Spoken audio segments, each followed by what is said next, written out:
Good morning students. बेटा आज का हमारा जो टॉपिक है वो बेसिकली अर्थ मैग्नेटिज्म है, लेकिन मैं इसको इस टॉपिक से जोड़ना चाहता हूं क्योंकि बच्चे न्यूमेरिकल्स नहीं कर पा रहे हैं। मोशनल ईएमएफ, देखिए एक बात तो आपको समझ में आ गया है कि अगर कोई कंडक्टिंग मटेरियल का रॉड किसी एक्सटर्नल मैग्नेटिक फील्ड में मूव करे, एक्सटर्नल मैग्नेटिक फील्ड में मूव करे तो ईएमएफ इंड्यूस होता है। ये आप सबको पता है, बस आप एक शर्त याद रखिएगा कि कंडक्टिंग मटेरियल का जो लेंथ होगा, ठीक है, और एक्सटर्नल मैग्नेटिक फील्ड जो होगा, समझे, और मूव करने का जो वेलोसिटी वेक्टर होगा, मूव करने का जो वेलोसिटी वेक्टर होगा, ये तीनों परपेंडिकुलर ही देखा जाता है। समझे? रिकॉर्ड हो रहा है कि नहीं हो रहा है ना? हाँ, हो रहा है। तो बात को समझिए। अब फॉर एग्जांपल मैग्नेटिक फील्ड मान लीजिए ऐसा है, ठीक है, इसी बोर्ड के प्लेन पर मैग्नेटिक फील्ड मान लीजिए इस तरह से है, on the plane of board, और मान लीजिए लेंथ वेक्टर जो है वो ऐसा है, लेंथ वेक्टर, और ये मूव कर रहा है मान लीजिए इस डायरेक्शन में। तो ऐसे केस में B और V और B के बीच में जो एंगल है वो थीटा है मान लीजिए। तो ऐसे केस में E is equal to B L V sine theta हो जाएगा। यानी L परपेंडिकुलर है किस पर? L परपेंडिकुलर है B पर, लेकिन V तो B पर परपेंडिकुलर नहीं है। तो उस केस में आपको क्या करना होगा, सुनिए ध्यान से। फॉर्मूला तो ठीक है, याद रखिएगा बच्चे लोग, इन physics formula is not everything, you have to go through the concept. देखिए इस मैग्नेटिक फील्ड का दो कंपोनेंट होगा, एक along V which will be B cos theta, एक perpendicular to B V which will be B sin theta. तो याद रखिएगा इसके कारण ईएमएफ डेवलप नहीं होगा। समझे? ये जो मैग्नेटिक फील्ड है उसके कारण no EMF will be developed, rather due to this magnetic field the EMF will be developed. तो velocity vector must be perpendicular to the B vector, if not then find the component of B vector perpendicular to velocity vector. Mentioned that length is perpendicular to velocity vector. समझे? ये एक case हो गया।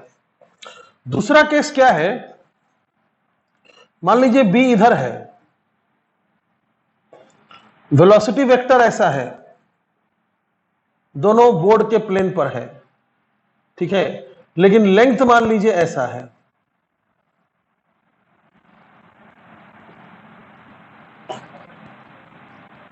ठीक है, length मान लीजिए इस तरह से है, जो वेलोसिटी वेक्टर के साथ एंगल बना रहा है थीटा।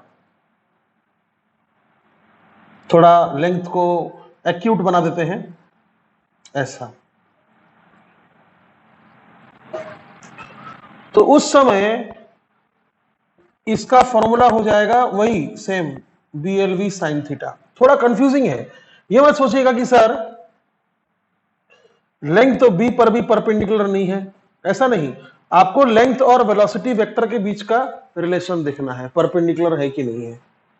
लेंथ और बी के बीच का परपेंडिकुलर वेक्टर नहीं देखना है। यू हैव टू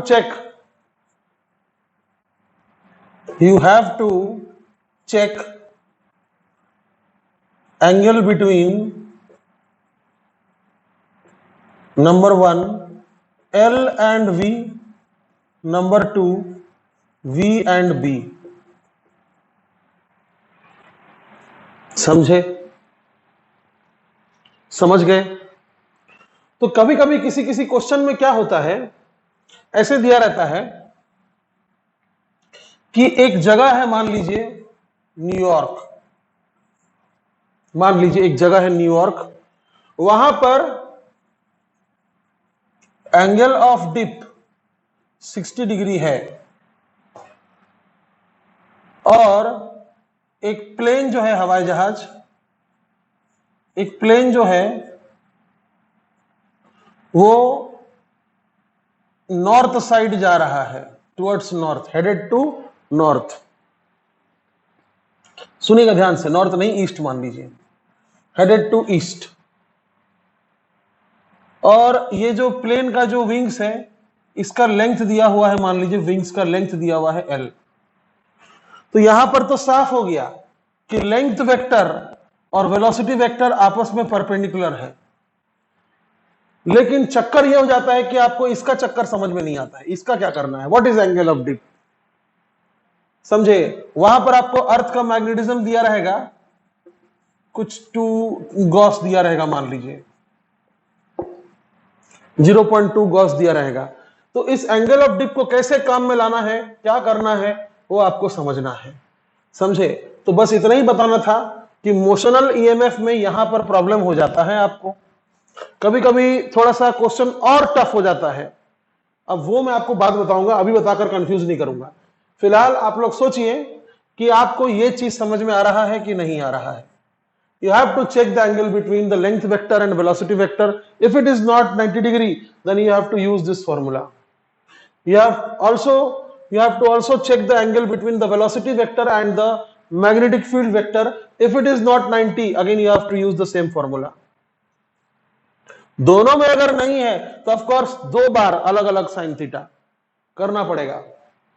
बेसिकली याद रखिएगा कि E का फॉर्मूला वही होता है, मतलब तभी BLV होता है। E का फॉर्मूला BLV तभी होता है जब B, L और V तीनों आपस में परपेंडिकुलर हो, तीनों आपस में परपेंडिकुलर हो।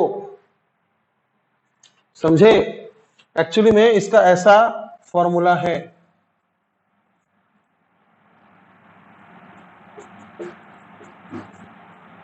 ऐसा फॉर्मूला है, क्या बोलते उसको, स्केलर ट्रिपल प्रोडक्ट। बट वो बात की बात है। आप इतना समझिए कि लेंथ वेक्टर और वेलोसिटी वेक्टर के बीच में एंगल 90 नहीं रहा तो साइन थीटा करना पड़ेगा, और अगर मान लीजिए V और B के बीच में एंगल 90 नहीं रहा तो भी साइन थीटा करना पड़ेगा। दोनों के बीच में 90 नहीं रहा तो दोनों के लिए साइन थीटा करना पड़ेगा। सेम एंगल है तो साइन स्क्वायर हो जाएगा, अलग अलग एंगल है तो दोनों के लिए साइन अल्फा साइन बीटा करना पड़ जाएगा। समझ में आया? E equal to BLV formula तभी यूज होता है जब एंगल 90 90 90 होता है तीनों के बीच में। समझे? अब रहा बात एंगल ऑफ डिप क्या है, तो उसके लिए मैं आपको पढ़ाने वाला हूं आज अर्थ्स मैग्नेटिज्म। तो यहां देखिए मैंने लिखा है कि there are 3 elements of earth's magnetism. एक एंगल ऑफ डिक्लिनेशन, एक एंगल ऑफ डिप, या फिर इसको एंगल ऑफ इंक्लिनेशन भी कहते हैं, इंक्लिनेशन, और एक horizontal component of earth's magnetic field. समझे?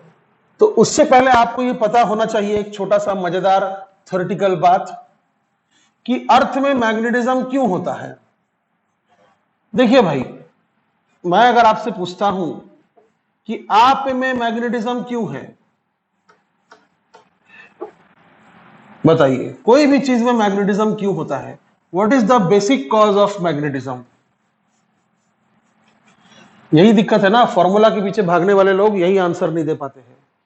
देखिए, चाहे वो अर्थ मैग्नेटिज्म हो, या चाहे वो लोहे का टुकड़े वाला मैग्नेट हो, या चाहे वो करंट के कारण मैग्नेटिज्म हो, किसी भी वजह के कारण मैग्नेटिज्म हो, बेटा बेसिक वजह एक ही होता है और वो होता है मूवमेंट ऑफ चार्ज।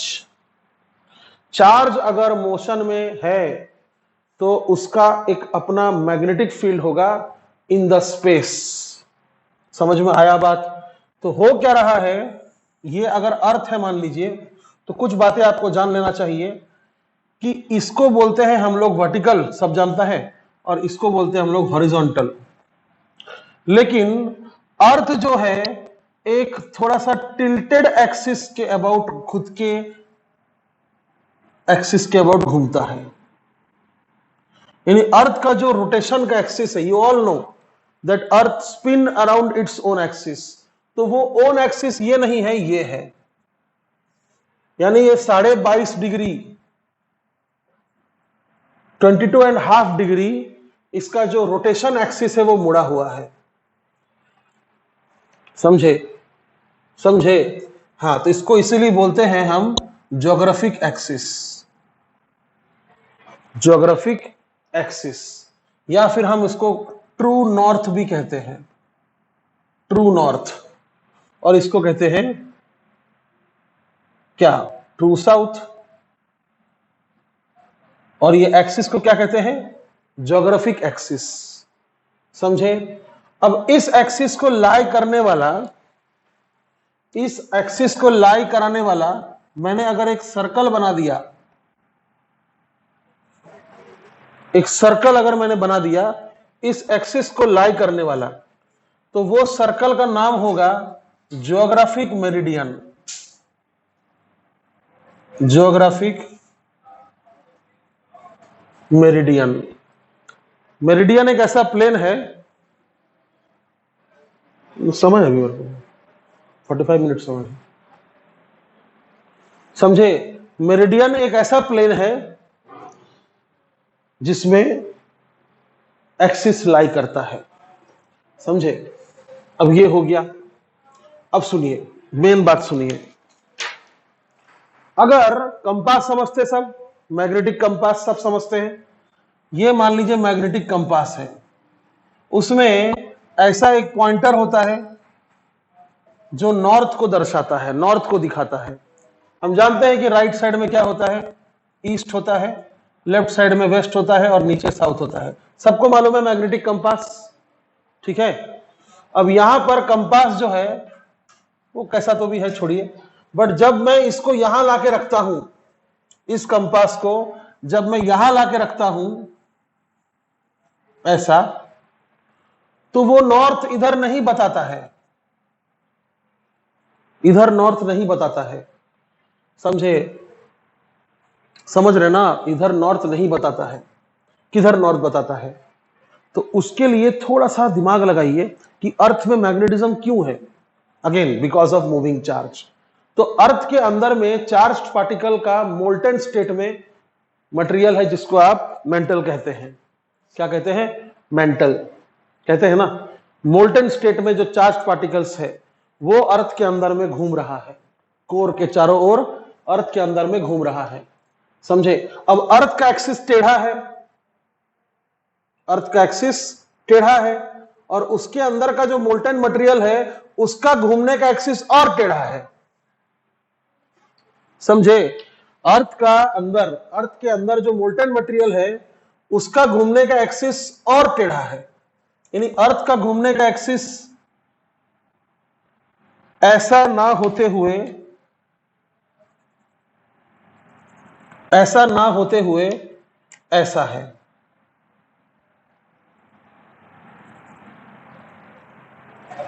समझ में आया?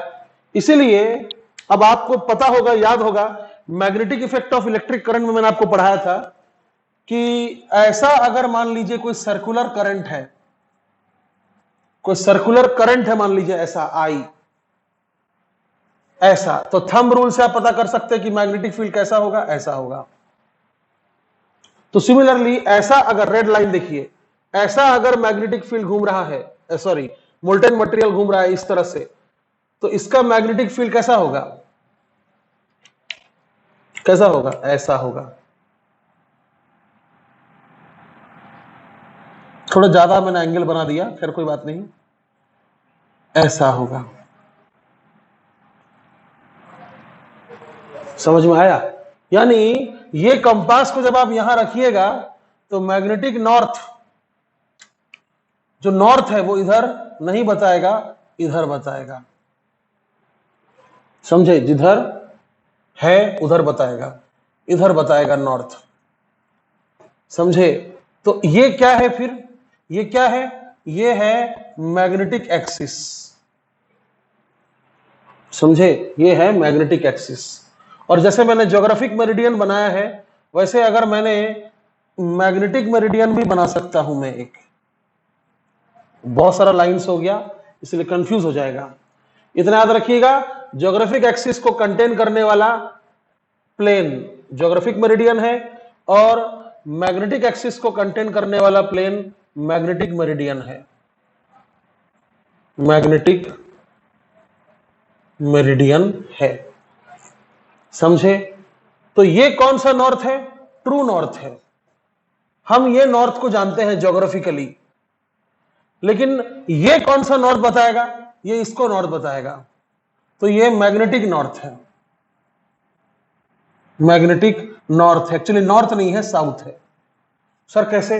देखिए, सोचिए, अगर ये एक मैग्नेट है और इसका ये पोल मान लीजिए नॉर्थ है, और यहां पर एक ऐसी मैग्नेट पड़ा हुआ है और ये मान लीजिए इसको अट्रैक्ट कर रहा है, तो इसका मतलब ये साउथ है।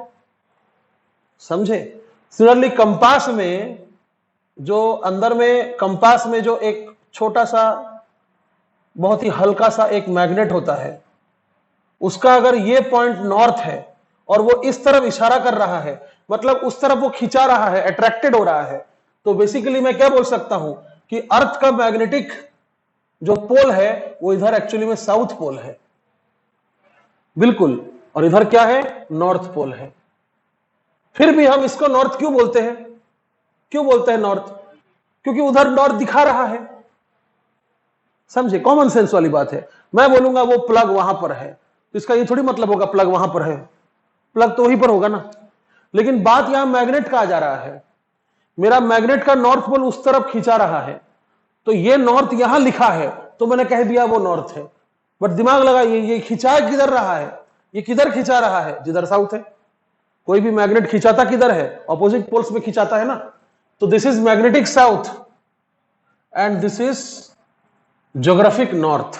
तो याद रखिएगा, एक पॉइंट याद रखिएगा कि geographic north is magnetic south. Geographic north जिधर है उधर मैग्नेटिक साउथ है। समझे? तो हालांकि आप देख रहे हैं, एक बार फिर से मैं डायग्राम बना देता हूं, बहुत ही ज्यादा आपको हॉचपॉच दिख रहा होगा डायग्राम में, बहुत ज्यादा आपको डायग्राम में हॉचपॉच दिख रहा होगा। तो let me draw the diagram once again. एक मार्कर गिर गया, कहां गया? इधर है। चलिए एक बार फिर से डायग्राम हो जाए। अब मैं ज्योग्राफिक मेरिडियन, मैग्नेटिक मेरिडियन नहीं बताऊंगा, मैं सिर्फ एक्सिस बताऊंगा और बात को आप समझिएगा। तो ये मान लीजिए अर्थ है, ठीक है? ये है वर्टिकल, ये है हॉरिजॉन्टल अपना, ये है अर्थ का रोटेशन वाला एक्सिस। समझे? This is 22.5 degree. This is earth rotation axis, this is geographic axis. और मैग्नेटिक एक्सिस और थोड़ा झुका हुआ है, मैग्नेटिक एक्सिस और थोड़ा झुका हुआ है।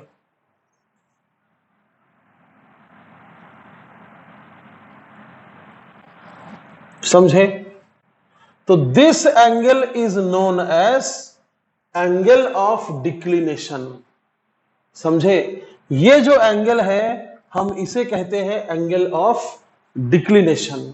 और ये क्या है? Magnetic axis. आई बात समझ में? So this is known as angle of declination. ठीक है? अब आप एक काम करें, ये पहला टॉपिक तो आप समझ गए, अब मैं पहले टॉपिक को थोड़ा सा लिख देता हूं और फिर मैं दूसरा तीसरा पढ़ा दूंगा। तीसरा बहुत आसान है, तीसरे को टेंशन नहीं है। चलिए, so what is angle of declination? It is the angle between geographic axis and magnetic axis, या फिर कभी कभी बुक में लिखा रहता है geographic meridian and magnetic meridian.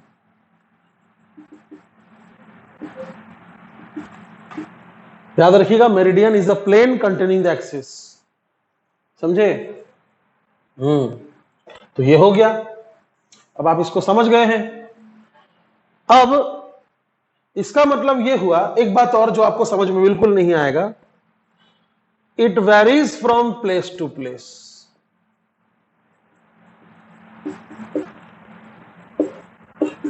यानी पृथ्वी के अलग अलग क्षेत्र में ये एंगल अलग अलग होगा। अभी समझ में नहीं आएगा, मैं आपको समझाऊंगा, टेंशन मत लीजिए, मैं आपको समझाऊंगा।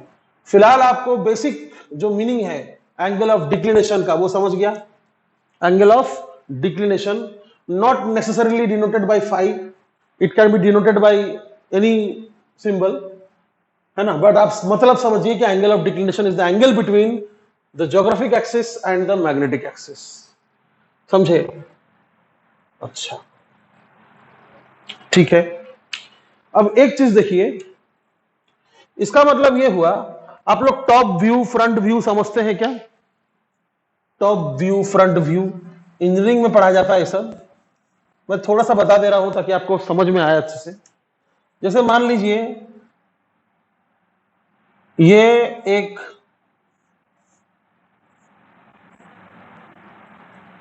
बॉक्स है, ये एक बॉक्स है मान लीजिए। अब ये इसका मान लीजिए फ्रंट साइड है और ये इसका टॉप साइड है। तो इसका टॉप व्यू कैसा बनेगा? टॉप व्यू कैसा बनेगा?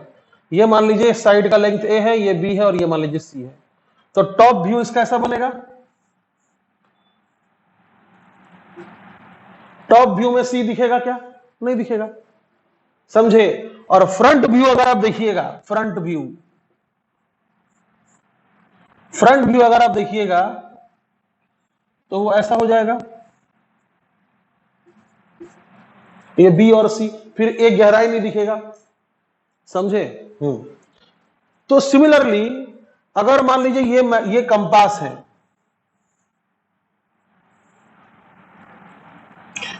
ये कंपास है, ये मान लीजिए नॉर्थ है, ऐसा ये मैग्नेट है, ठीक है। तो इसका टॉप व्यू क्या होगा? ऐसा।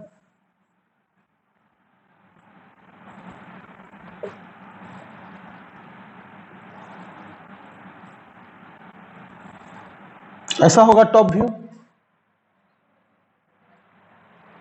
ऐसे होगा ना। तो इस चीज को जब आप यहां रखिएगा तो इसको किधर बताना चाहिए? नॉर्थ। आप इसको नॉर्थ जानते हैं, इसको नॉर्थ जानते हैं ना, नॉर्थ किधर है? तो ऐसा करते हैं, तो इसको बताना चाहिए ऐसा। सब कंपास का खेल है, इसको बताना चाहिए ऐसा। इसके साथ 22.5 डिग्री का एंगल होना चाहिए, लेकिन नहीं, ये ऐसा नहीं बताएगा, ये ऐसा बताएगा।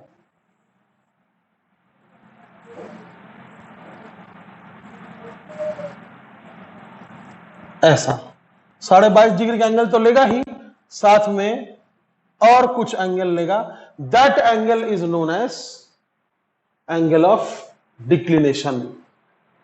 समझ में आया? That angle is known as angle of declination. अब ये अलग अलग जगह में अलग अलग क्यों होगा? समझे? ये मैं आपको बताऊंगा। फिलहाल आप अगर यहां पर खड़े हैं, यानी आप अगर इक्वेटर पे खड़े हैं मान लीजिए, तो ये एंगल का वैल्यू है 11.2 डिग्री।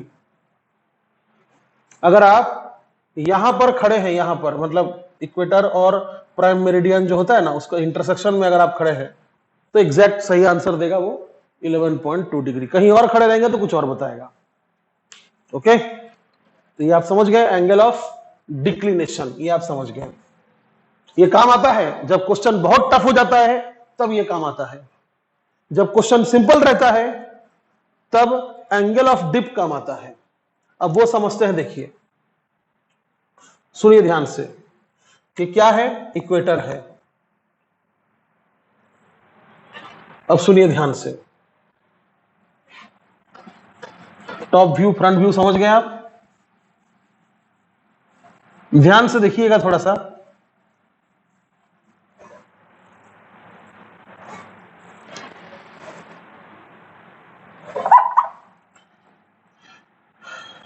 देखिए ये मान लीजिए एक मैग्नेट है, ये साउथ ये नॉर्थ, तो कुछ ऐसा मैग्नेटिक फील्ड होगा, होगा। तो मैंने बोला कि यहां पर मैग्नेटिक फील्ड बताओ रे, यहां पर मैग्नेटिक फील्ड का डायरेक्शन बताओ, तो क्या करोगे, ऐसे कर दोगे ना, टेंजेंट बना दोगे। यहां पर बताओ रे, तो ऐसे करोगे, टेंजेंट बना दोगे, बना दोगे। ये बात तो सही है ना? ये तुम properties of magnetic field line से पढ़ते हो कि मैग्नेटिक फील्ड लाइंस पर अगर हम टेंजेंट बना देंगे, it shows the direction of magnetic field at that particular point. मैं बोलूंगा यहां पर बताओ रे, तो ऐसा करोगे, हॉरिजॉन्टल बना दोगे। अच्छा इधर देखो नीचे, मैं बोलूंगा यहां पर बताओ रे, तो ऐसा कर दोगे। मैं बोलूंगा यहां पर बताओ रे, तो हॉरिजॉन्टल बना दोगे। मैं बोलूंगा यहां पर बताओ रे, तो ऐसा करोगे। समझे ना? हाँ, तो समझो बात को। हालांकि अर्थ का मैग्नेटिक फील्ड इतना यूनिफॉर्म नहीं है, लेकिन अगर यूनिफॉर्म कंसिडर किया जाए, ये मान लीजिए अर्थ है, इस बार अर्थ थोड़ा अंडा हो गया, ये मान लीजिए अर्थ है, तो ऐसा कुछ मैग्नेटिक फील्ड होगा। ध्यान से देखिएगा, बहुत कोशिश कर रहा हूं मैं बनाने का। ऐसा कुछ मैग्नेटिक फील्ड होगा,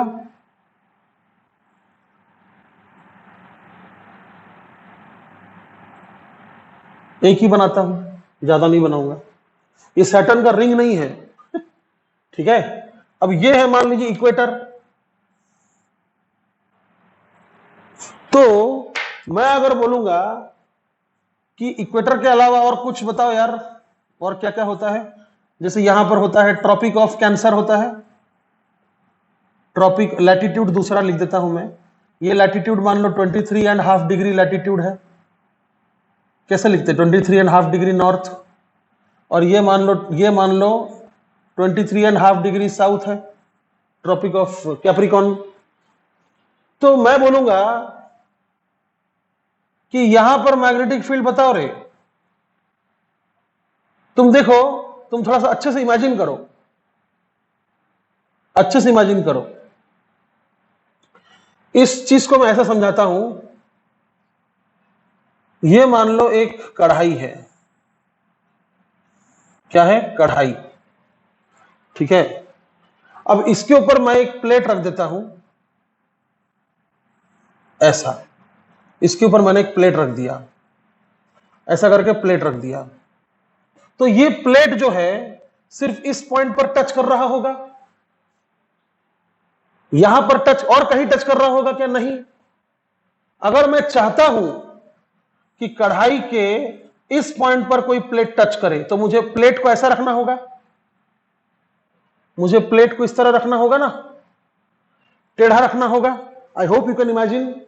तो सिमिलरली अगर मैं अर्थ के ऊपर एक प्लेट रखता हूं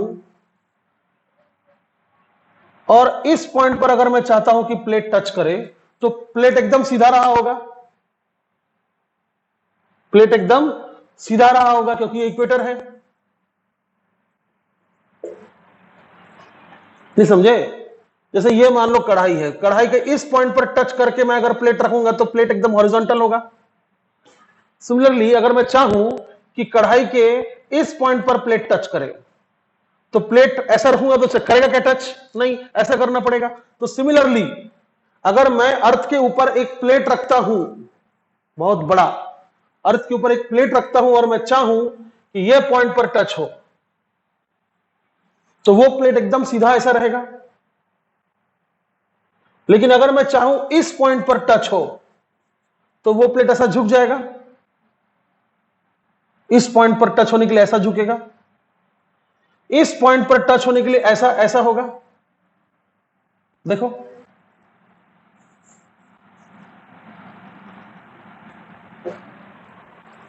समझ रहे हो ना?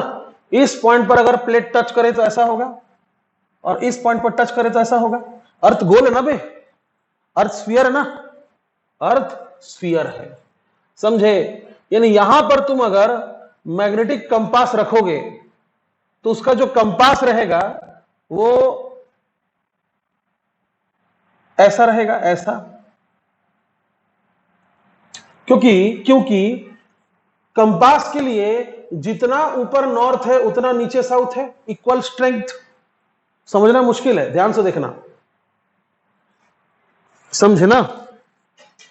लेकिन अगर तुम यहां रखोगे तो ये नॉर्थ के नजदीक हो और साउथ से दूर हुआ, तो being affected more by north pole, यानी यहां पर, हाँ, तो ये ऐसा हो जाएगा, ऐसा। समझाऊंगा, और अच्छे से समझाऊंगा, टेंशन मत लो। एंड यहां पर being affected more by south pole, ये ऐसा रहेगा। समझ रहे हो ना? हाँ, अबे इन्हीं लाइंस को जोड़कर ये मैग्नेटिक फील्ड बना होगा ना, ब्लू वाला। तुम अगर यहां पर टेंजेंट बनाओगे तो वो ऐसा सीधा खड़ा रहेगा क्या? ऐसा हो जाएगा ना। और यहां पर टेंजेंट बनाओगे तो ऐसा रहेगा। सीधा कहां रहेगा? यहां रहेगा। समझ रहे हो ना? ठीक है, अब एक और अच्छे तरीके से समझाता हूं, देखो, एक और अच्छे तरीके से समझा देता हूं कि ये आखिर बात क्या है। देखिए, ये मान लीजिए अर्थ है, ठीक है, और ये मान लीजिए इक्वेटर है। मैंने अर्थ को घुमा दिया, ठीक है, तो ये वर्टिकल हो जाएगा अपना। अगर ये इक्वेटर है तो ये वर्टिकल हो जाएगा। अर्थ जानते हैं कि नहीं? अर्थ का इक्वेटर और प्राइम मेरिडियन कैसा होता है पता है कि नहीं आपको? पता है ना, ज्योग्राफी पढ़े ना, कि 10th में पैसा देके पास हुए हैं। हाँ, तो अगर इक्वेटर ऐसा बने तो वर्टिकल ऐसा बनेगा, तो ज्योग्राफिक एक्सिस ऐसा रहेगा, तो मैग्नेटिक एक्सिस ऐसा रहेगा। समझे? इस चीज को मैंने ऐसा कर दिया है, इक्वेटर खड़ा, इक्वेटर यहां ऐसा है, इक्वेटर खड़ा कर दिया मैंने। अच्छा, अब इसका मैग्नेटिक फील्ड, ये साउथ है, ये नॉर्थ है, मैग्नेटिक साउथ, और ये ज्योग्राफिक नॉर्थ है। ये ज्योग्राफिक नॉर्थ है और ये मैग्नेटिक साउथ है। ये मैग्नेटिक नॉर्थ है और ये ज्योग्राफिक साउथ है। ज्योग्राफी जानते हैं ना? हाँ। अब देखो, मैग्नेटिक फील्ड, मैं अगर पूछता हूं, मैं ये कंपास कैसा रखता हूं, यहां पर, यहां रखता हूं कंपास को मैं, ये अपना ज्योग्राफिक इक्वेटर है ना, इसको थोड़ा और टेढ़ा बनाता हूं, ऐसा, और ये मान लो मैग्नेटिक इक्वेटर है, मैग्नेटिक एक्सिस का परपेंडिकुलर, ठीक है। तो यहां पर एकदम, यहां पर अगर मैंने कंपास रखा, अब मैं इसका फ्रंट व्यू बनाने वाला हूं, ये फ्रंट है, और मान लीजिए पूरा कांच का बना हुआ है, ऐसा करके मैंने कंपास रखा,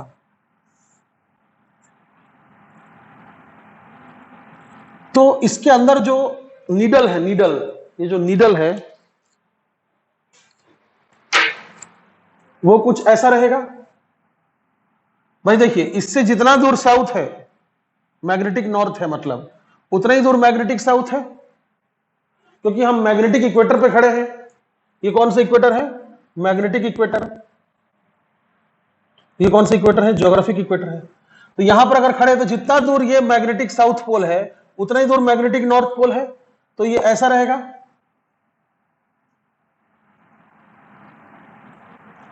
ऐसा रहेगा, रहेगा ना। और यहां पर आप जब खड़े रहेंगे यहां पर अगर आप खड़े होते हैं तो आपका हॉरिजॉन्टल यही होगा, आपका हॉरिजॉन्टल यही होगा, है ना? ठीक है। लेकिन अगर आप इस मैग्नेटिक साउथ के थोड़ा क्लोज जाते हैं, फिर से कंपास बनाते हैं, फ्रंट व्यू बना रहे हैं, अब थोड़ा सा आप मैग्नेटिक साउथ के क्लोज जा रहे हैं, तो उस समय आपका हॉरिजॉन्टल कौन होगा? ये टेंजेंट, ये आपका हॉरिजॉन्टल होगा। लेकिन साउथ के करीब होने के कारण ये इस तरफ इशारा करेगा,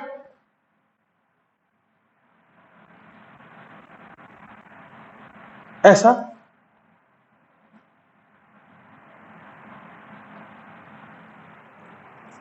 ये समझ में आपको आना चाहिए। तो क्या हो रहा है, अगर आप यहां खड़े हैं ऐसा करके, आप खड़े हैं, तो आपके लिए हॉरिजॉन्टल कौन है? ये रेड लाइन है। लेकिन आप देख रहे हैं कि ये जो नीडल है, ये इस बॉक्स के अंदर में झुक गया है नीचे। ये जो नीडल है, ये बॉक्स के अंदर ऐसा झुक गया है, समझे? वर्टिकल प्लेन में इट हैज रोटेटेड। तो this angle is known as angle of dip, समझे? This angle is known as angle of dip. अगर आप यहां खड़े हैं, मान लीजिए यहां पर, तो ये आपका हॉरिजॉन्टल है, ठीक है। और यहां पर अगर आप एक कंपास बनाएंगे, तो पहले कंपास का बॉक्स बना देते हैं। कंपास का बॉक्स कैसे रहेगा? जैसा हॉरिजॉन्टल है, कंपास का बॉक्स रहेगा जैसा हॉरिजॉन्टल है।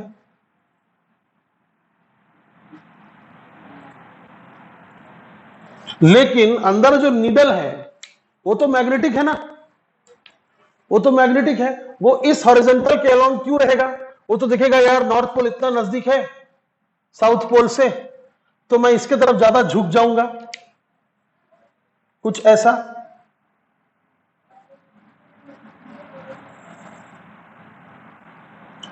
नीडल को कंपास बॉक्स के अंदर ही बनाना है।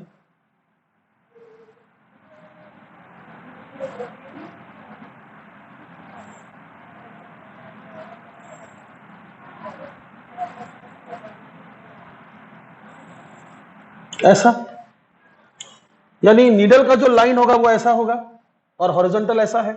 तो ये झुका नहीं है, ये उठ गया है हॉरिजॉन्टल से। आई बात समझ में? तो ये फ्रंट व्यू है, मैग्नेटिक कंपास का फ्रंट व्यू है। तो डिक्लिनेशन में क्या होता है? एंगल ऑफ डिक्लिनेशन में क्या होता है? एंगल ऑफ, ये देखिए मेरा हाथ मान लीजिए नीडल है, ध्यान से देखिएगा। एंगल ऑफ डिक्लिनेशन क्या होता है? अगर ये ज्योग्राफिक एक्सिस है और उस तरफ मान लीजिए मैग्नेटिक एक्सिस है, तो ये हॉरिजॉन्टल प्लेन में रोटेट होगा और एंगल ऑफ डिक्लिनेशन एंगल से मुड़ेगा,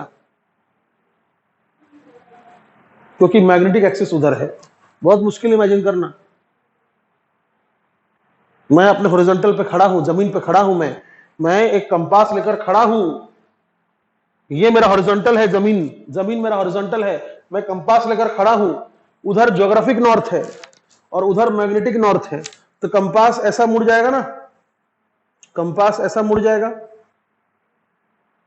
तो टॉप व्यू बनाया है मैंने, टॉप व्यू, कंपास ऐसा मुड़ गया। और वही अगर देखिएगा कि मैं अगर एकदम इक्वेटर पे खड़ा हूं, ये लाइन मान लीजिए इक्वेटर का है, मैग्नेटिक इक्वेटर, तो मैं अगर इक्वेटर पे खड़ा हूं तो मेरे जितना दूर मैग्नेटिक साउथ है उतना ही दूर मैग्नेटिक नॉर्थ है, यानी इक्वल स्ट्रेंथ है। तो कंपास यहां पर ऐसा रहेगा और उधर भी मुड़ेगा। उधर क्यों मुड़ेगा? क्योंकि उधर एक्चुअल मैग्नेटिक पोल है,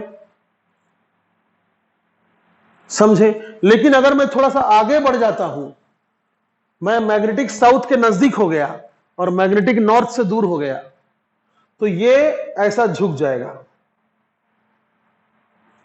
ऐसा, क्योंकि मैं नॉर्दर्न हेमिस्फीयर में आ गया हूं।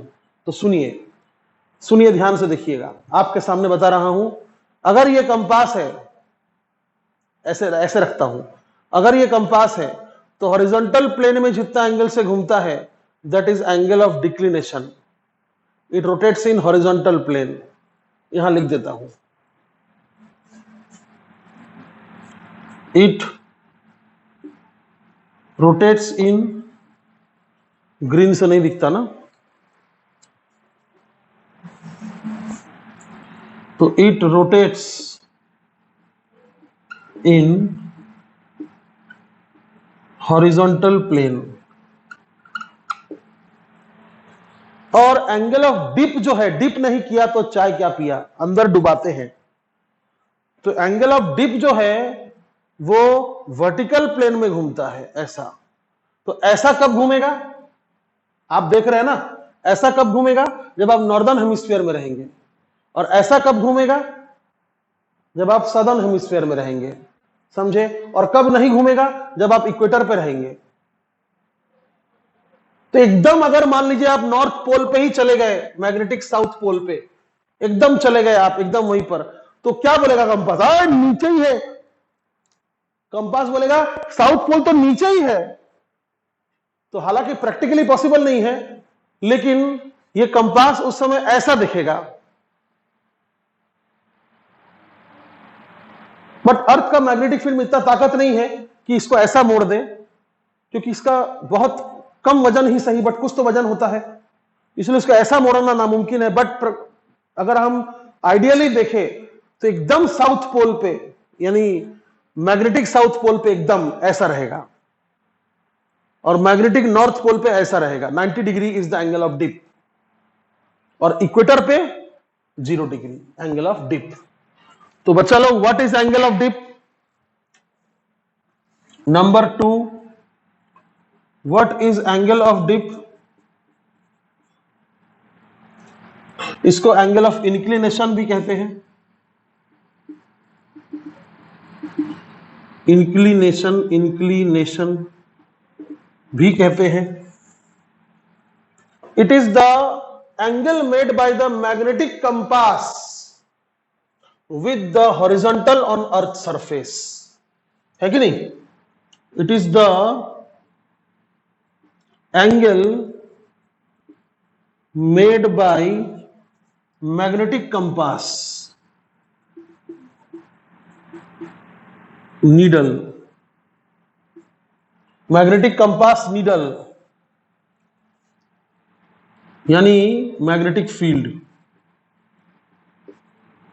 B with the Earth's horizontal surface. Earth's horizontal surface. ठीक है. It also varies from place to place.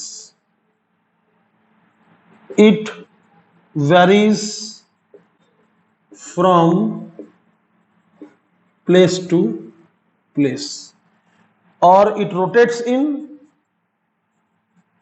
vertical plane.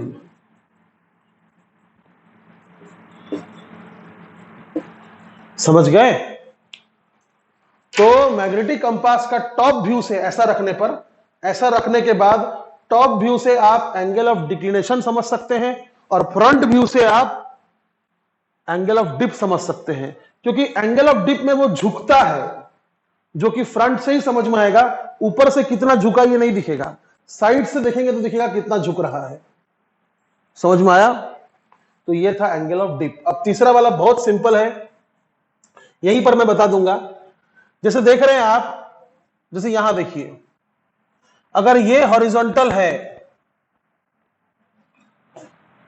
और ये है आपका मैग्नेटिक फील्ड का actual direction, because it is pointing towards the magnetic south, तो ये क्या है? एंगल ऑफ डिप है. तो मैं क्या बोल रहा हूं कि ये जो मैग्नेटिक फील्ड का डायरेक्शन है बी, इसके दो कंपोनेंट्स निकल सकते हैं, एक अलोंग द हॉरिजॉन्टल, एक perpendicular to the earth surface. एक अलोंग द हॉरिजॉन्टल जिसको आप बी एच से डिनोट करेंगे, या कुछ कुछ किताब में एच ई लिखा रहता है, समझे? एच ई, जैसे यहां बी ई लिखा रहता है. तो इसको किससे डिनोट करेंगे? बी वी या फिर VE, हॉरिजॉन्टल वर्टिकल। तो सिंपल है, मैथ से कंपोनेंट्स निकालना है। तो आइए देखते हैं इसको अच्छे से।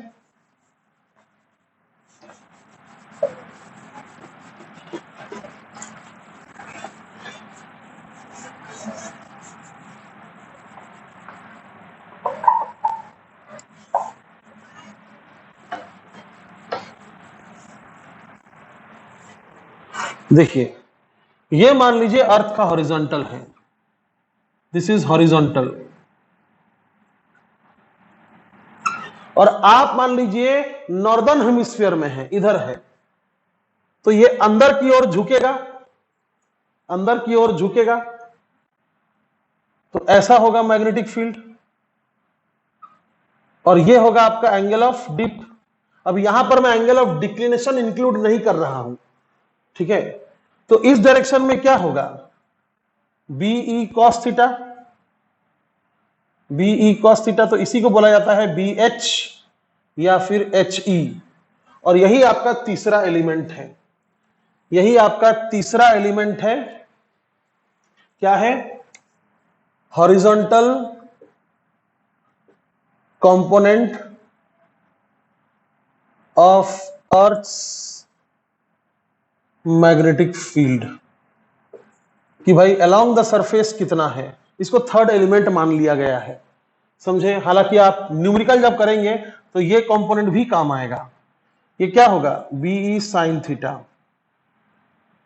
थीटा नहीं डेल, इसको क्या बोलेंगे, BV या फिर VE, V for vertical, E for earth, ठीक है। तो ये आपका थर्ड एलिमेंट है, लेकिन न्यूमेरिकल में दोनों ही काम आता है। क्यों, क्योंकि क्वेश्चन में ऐसा रहता है कितना EMF इंड्यूस होगा, और मैंने आपको पहले ही बता दिया है कि आपको वो मैग्नेटिक फील्ड लेना है जो लेंथ का, सॉरी, जो वेलोसिटी वेक्टर का परपेंडिकुलर है, लेंथ का परपेंडिकुलर है, ठीक है। ध्यान से देखिए, तो दोनों ही काम आ सकता है, ये बात है। अब मैं आपको एक चीज पढ़ाऊंगा, जब दोनों इंक्लूड कर देंगे ना तो टॉपिक एकदम नया हो जाएगा। अब वो आप ध्यान से देखिएगा, बहुत इंपॉर्टेंट है, इतना लिख लेना है, और फिर मैं आपको एक चीज सिखाऊंगा, देखिए ध्यान से। क्या होगा जब किसी जगह पर, एक्चुअली मैक्सिमम जगह पर एंगल ऑफ डिप भी होगा और एंगल ऑफ डिक्लिनेशन भी होगा, तब क्या होगा।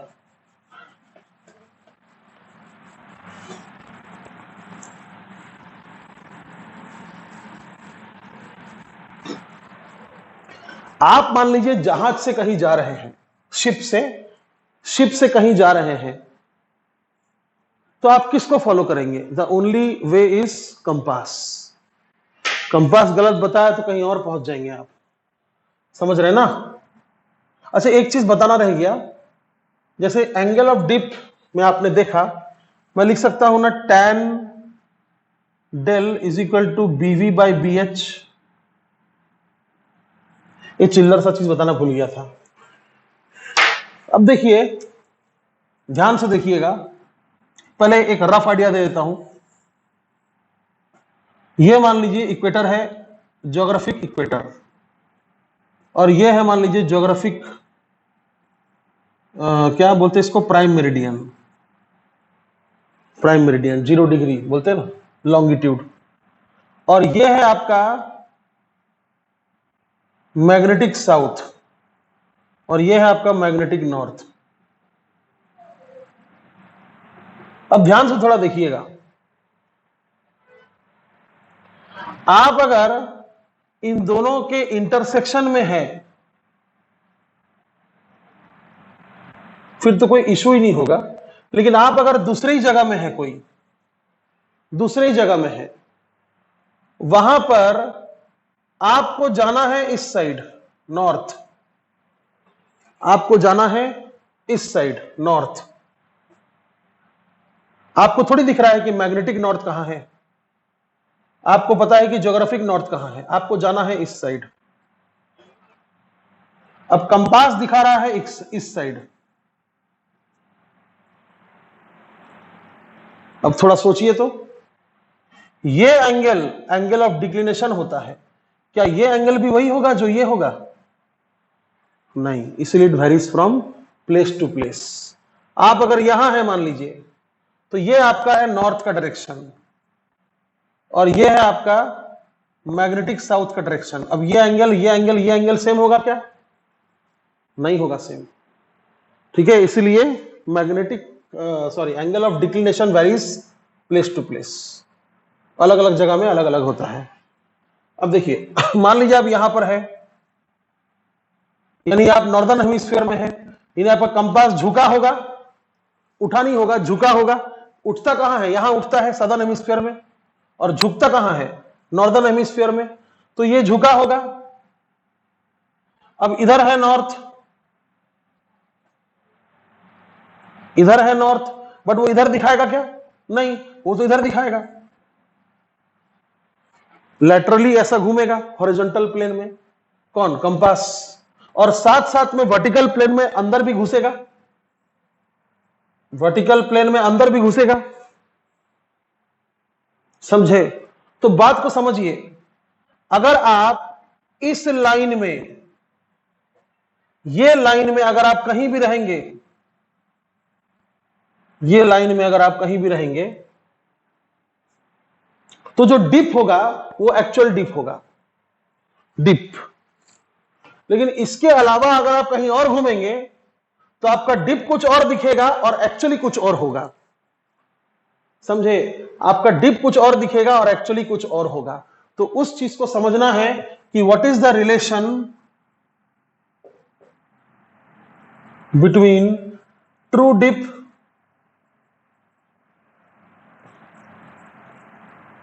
And apparent dip. यानी आपको क्या दिख रहा है डिप, और एक्चुअली में डिप क्या है उस जगह में, दोनों अलग अलग होगा।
हाँ, तो देखिए,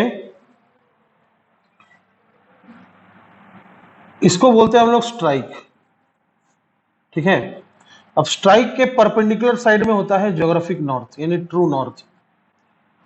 ओके, तो ट्रू नॉर्थ के साथ जो बेंडिंग हो रहा है, झुक रहा है, that is actual dip, that is actual dip, and this is apparent dip. ठीक है, और यहां से लेकर यहां तक जो एंगल है that is angle of declination. यानी ऐसा करके है कंपास, ये ऐसा नहीं दिखाकर ऐसा दिखा रहा है, ऐसा नहीं दिखाकर ऐसा दिखा रहा है, और ऐसा झुक रहा है। तो ये जो झुक रहा है नीचे, that is not the actual dip. Actual dip किसको बोला जाता है? जो एक्चुअल नॉर्थ से झुकता, अगर झुकता तो जितना एंगल से झुकता, that is the actual dip. यानी वो एंगल ऑफ डिक्लिनेशन बनाते हुए जितना झुक रहा है, that is not the actual dip. बहुत ज्यादा फर्क नहीं होता है, बट फिर भी एंगल ऑफ डिक्लिनेशन बनाते हुए वो जितना झुक रहा है that is not the actual dip. Angle of declination अगर 0 रहा तब जो डिप होगा that will be actual dip. समझे?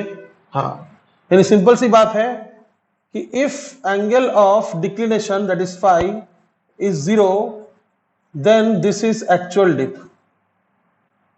If not, then we have to find the actual dip. समझे? हाँ, तो इधर ट्रू नॉर्थ की तरफ नहीं दिखाते हुए इधर दिखा रहा है, क्योंकि उधर मैग्नेटिक एक्सिस है, उधर दिखा रहा है। समझे? और साथ में हाँ, तो ये हो गया। अब देखिए, तो ये जो लाइन मैंने बनाया है, ये line that will B, suppose, अब लिखने का जगह ही नहीं है, दैट इज सपोज ये जो लाइन है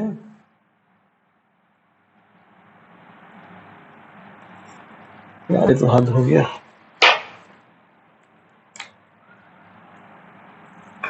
ये जो लाइन है this is B H and this is B H dash apparent. ये जो लाइन है दिस इज बी वी और ये लाइन भी बी वी होगा, क्योंकि इसमें कोई फर्क नहीं पड़ रहा है, it is of same length. समझे? नाउ इस ट्रायंगल में जिसमें एक्चुअल डिप है, उस ट्रायंगल में tan डेल कितना होगा? B V by B H. और इस ट्रायंगल में जिसमें अपरेंट डिप बना है उसमें tan डेल डैश कितना होगा? B V by B H dash. इस ट्रायंगल में अब मैं अगर देखूं तो यहां से बीवी कितना निकल रहा है? यहां से बीवी निकल रहा है tan del dash into B H. तो इसको मैं यहां पर पुट कर दूंगा और लिखूंगा tan del is equal to B H dash upon B H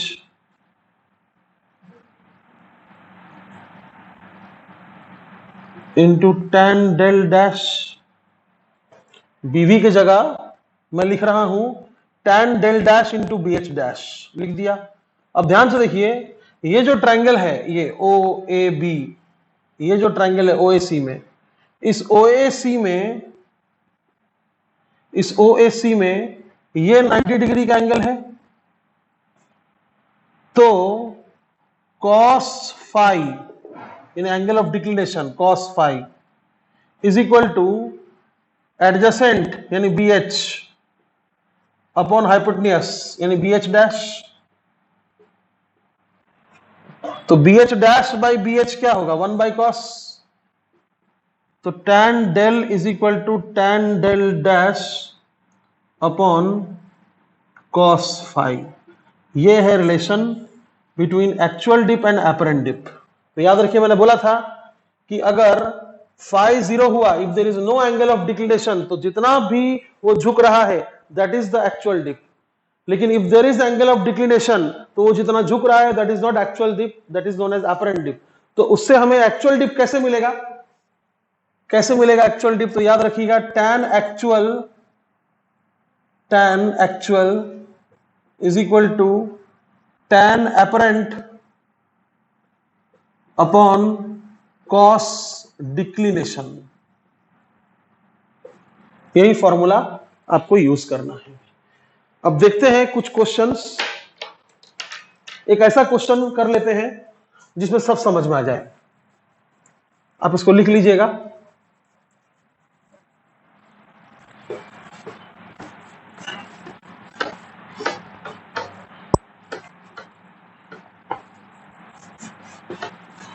एक जबरदस्त क्वेश्चन कर लेते हैं।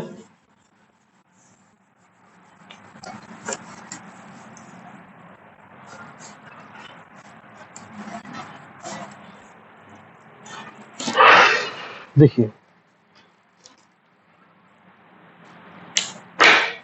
ऐसा लिखा हुआ है कि अ plane of course aeroplane is moving towards east. A plane is moving towards east. अब प्लेन का डायमेंशन देखिए क्या दिया हुआ है, ये मान लीजिए प्लेन है, ये इसका विंग है।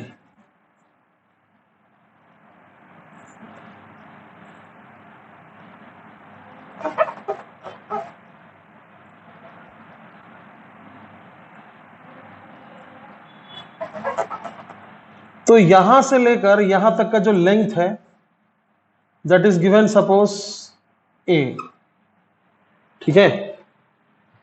और ये जो अपर पार्ट है और ये जो लोअर पार्ट है, इसको क्या बोलेंगे आप?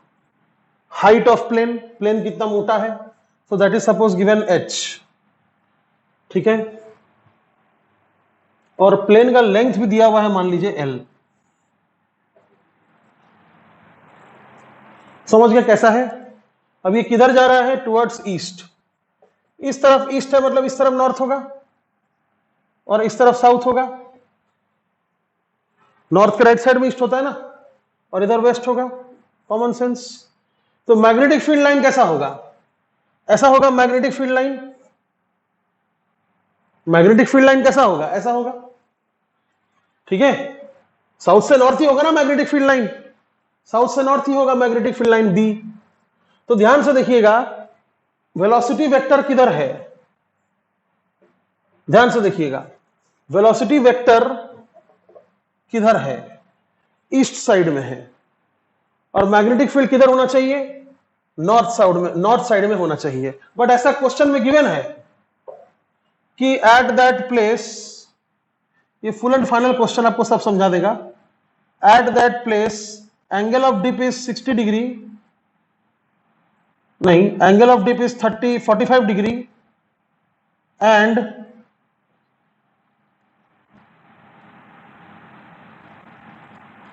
Angle of declination is 60 degree. Suppose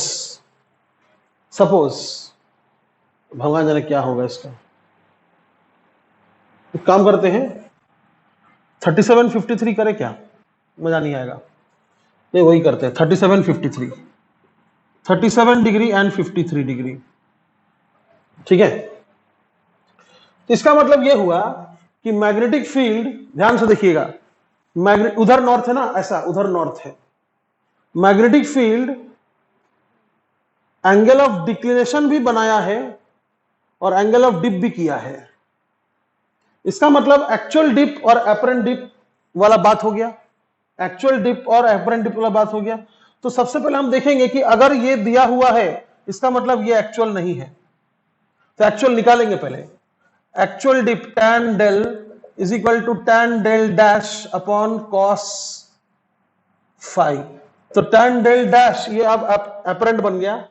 तो tan 37 अपॉन cos 53 कितना हो रहा है? tan 37 कितना होता है? 3/4। और cos 53 कितना होता है? 3/5। कितना हो गया? 5/4। तो tan डेल हो गया 5/4। ये हो गया आपका tan डेल। समझ में आया? ये अगर डेल है तो ये 5 है और ये 4 है, तो ये कितना होगा? Under root of 25 + 16 41। ठीक है, अब देखिए आगे। इसका मतलब यह हुआ कि वेलोसिटी वेक्टर पर मैग्नेटिक फील्ड परपेंडिकुलर नहीं है, क्योंकि मैग्नेटिक फील्ड ऐसा भी हुआ है और ऐसा भी हुआ है। बात समझ में आया? हां। तो हमें क्या चाहिए? हमें चाहिए, अगर प्लेन इधर उड़ रहा है तो हम जानते हैं कि वेलोसिटी वेक्टर जो होगा, सॉरी मैग्नेटिक फील्ड वेक्टर होगा, वो कुछ ऐसा हुआ होगा, समझे? यानी हॉरिजॉन्टल सरफेस से झुक गया होगा। आपका हॉरिजॉन्टल मान लीजिए ये है, इसको 3 डायमेंशन बनाते देखिए। ये मान लीजिए हॉरिजॉन्टल है, ये मान लीजिए नॉर्थ है, ये मान लीजिए साउथ है, ये मान लीजिए एक और हॉरिजॉन्टल है, ये मान लीजिए ईस्ट है और ये मान लीजिए वेस्ट है। ये हॉरिजॉन्टल लाइंस है, ठीक है, और ये वर्टिकल लाइंस है, लाइन है। तो वेलोसिटी वेक्टर इधर है और मैग्नेटिक फील्ड वेक्टर इधर तो है ही और साथ में अंदर भी झुका हुआ है, मतलब हॉरिजॉन्टल से झुका हुआ है अंदर, हॉरिजॉन्टल से ऐसा अंदर झुका हुआ है, समझ में आ रहा है? हॉरिजॉन्टल से इस तरह से अंदर झुका हुआ है, तो इसका एक कंपोनेंट हॉरिजॉन्टल से अगर अंदर झुका हुआ है ऐसा, तो इसका एक कंपोनेंट जो होगा वो इधर निकलेगा, ऐसा झुका हुआ है। देखिए ये है आपका ट्रू नॉर्थ। ट्रू नॉर्थ में कितना झुकेगा वो मैंने पता कर लिया है, ऐसा मुड़ने के बाद कितना झुक रहा है वो दिया है, बट ट्रू नॉर्थ में कितना झुकेगा मुझे वो चाहिए। क्यों चाहिए वो? क्योंकि उसके हिसाब से मेरा हॉरिजॉन्टल और वर्टिकल कंपोनेंट आएगा ना। ट्रू नॉर्थ से कितना एंगल बना रहा है उसके हिसाब से मुझे हॉरिजॉन्टल और वर्टिकल कंपोनेंट मिलेगा। मतलब समझिए, कोई वेक्टर अगर उधर है तो आप इधर हॉरिजॉन्टल और इधर वर्टिकल निकाल सकते हैं क्या? नहीं, उस वेक्टर को इधर लाना पड़ेगा। लेकिन जब मैं इधर लाऊंगा तब क्या उतना ही झुकेगा जितना वहां झुका था? नहीं। तो यहां पर कितना झुकेगा मैंने वो पता कर लिया है इससे। यहां पर कितना झुकेगा मैंने पता कर लिया है। तो एक हॉरिजॉन्टल होगा, एक वर्टिकल होगा, ऐसे। हाँ, तो ध्यान से देखिए, ये आपका बी हॉरिजॉन्टल होगा, which is nothing but B तो क्वेश्चन में दिया ही मैंने। बी मान लीजिए दिया हुआ है 10⁻⁻5 टेस्ला, तो B will be 10⁻⁻5 cos of this angle 4/√41, ये बी एच होगा। और बीवी क्या होगा? BV equal to 10⁻⁻5 into sine of, तो साइन विल बी 5/√41, ये हो गया बीवी। अब ध्यान से देखो, ए कब यूज करना है, एल कब यूज करना है, एच कब यूज करना है, ध्यान से देखना। ए का डायरेक्शन क्या है? ए का डायरेक्शन ऐसा है, ऐसा है ए, इन दिस डायरेक्शन ए है, देखो ना, नॉर्थ साउथ, नॉर्थ साउथ। तो इस ए के साथ कौन परपेंडिकुलर है? बी एच परपेंडिकुलर है क्या? नहीं, बीवी परपेंडिकुलर है। इसलिए EMF induced across the wings will be BV into L A into V. समझा? कौन सा लेंथ के लिए मैं कौन सा वेलोसिटी लूंगा और कौन सा मैग्नेटिक फील्ड लूंगा। सिमिलरली एच का देखो, एच किधर है, एच किस डायरेक्शन में है? एच ऊपर नीचे है, एच ऊपर नीचे है। प्लेन अगर ऐसा उड़ रहा है तो ये एच है, ये एच है, ये तो ऐसा डायरेक्शन में है एच। तो मैं क्या बोल रहा हूं, एच के अलोंग बीवी है, तो बीवी के कारण ईएमएफ इंड्यूस हो सकता है क्या? नहीं, बीएच के कारण ईएमएफ इंड्यूस होगा, बीएच के कारण। तो इसीलिए E across the thickness of plane